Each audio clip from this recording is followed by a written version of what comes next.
അറിയില്ല. എന്റെ അടുത്ത് ഇന്നലെ രാത്രിക്കാണ് പറയണത് ഇന്ന് അനുവിന്റെ ഇന്റർവ്യൂ ഉണ്ടെന്ന്. ഇവിടെ അപ്പൊ ഇന്ന് രാവിലെ ഞാൻ എന്നിട്ട് ഞാൻ എന്റെ സ്വപ്നത്തിൽ കണ്ടത് എന്താണെന്നറിയോ, അനു ഇങ്ങനെ ബിഗ് ബോസില് ട്രോഫി ഒക്കെ പിടിച്ച് പോകുന്നതിന് മുന്നേ ട്രോഫിയോ എന്താ പോകുന്നതിന് മുമ്പേന്നോ? അങ്ങനെയല്ല, എന്നോട് ഇന്റർവ്യൂ എന്ന് പറഞ്ഞു കഴിഞ്ഞപ്പോ നമ്മള് ഇപ്പൊ കൊറേ ആൾക്കാരുടെ ഇതൊക്കെ ഇപ്പൊ അങ്ങനെ എല്ലാവരും പറയില്ല. പ്രതീക്ഷിക്കുന്ന നിക്കല്ലേ. പറയണ്ട, അതൊന്നും പറയണ്ട. എന്നാ വേണ്ട, ഞാൻ അവിടെ ഉണ്ടെന്ന് അങ്ങ് പറഞ്ഞാ മതി. ആണോ? അങ്ങനെ വിചാരിച്ച ഞാൻ പക്ഷെ സ്വപ്നത്തിൽ കണ്ടത് അങ്ങനെയല്ല. അനു പോയില്ലെങ്കിൽ ട്രോഫി വിജയിച്ചു കിട്ടുള്ളൂ. ഞാൻ ചെന്നുണർത്താം അനു ട്രോഫി തരുന്നുണ്ടോ? അല്ല, ഞാൻ സ്വപ്നം കണ്ടതാ. അനുവിന് ഇങ്ങനെ അനു വിജയിച്ചു ഈ പ്രാവശ്യത്തെ ഇതില്.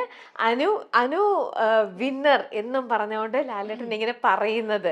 എന്നിട്ട് ലാലേട്ടൻ അനുവിന്റെ കൈ, അനു ആണ് ഈ പ്രാവശ്യത്തെ സീസൺ 7 7ന്റെ പണിയിൽ നിന്ന് വിജയിച്ചതെന്ന് ഇങ്ങനെ പറയുന്നത്. ഞാൻ അതാണ് കണ്ടത്.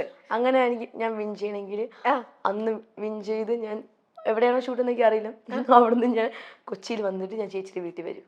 സത്യം? ആ ട്രോഫിയും കൊണ്ട്. വാക്ക് ഉറപ്പാണ്. മീഡിയയിൽ ഇന്റർവ്യൂ തരും. തരുമോ? വെളുപ്പിനെ കാണുന്ന സ്വപ്നം ഫലിക്കും എന്നാണ്. ഞാൻ ഇത് കണ്ടത് വെളുപ്പിനെയാണ്. നമുക്ക് നോക്കാം.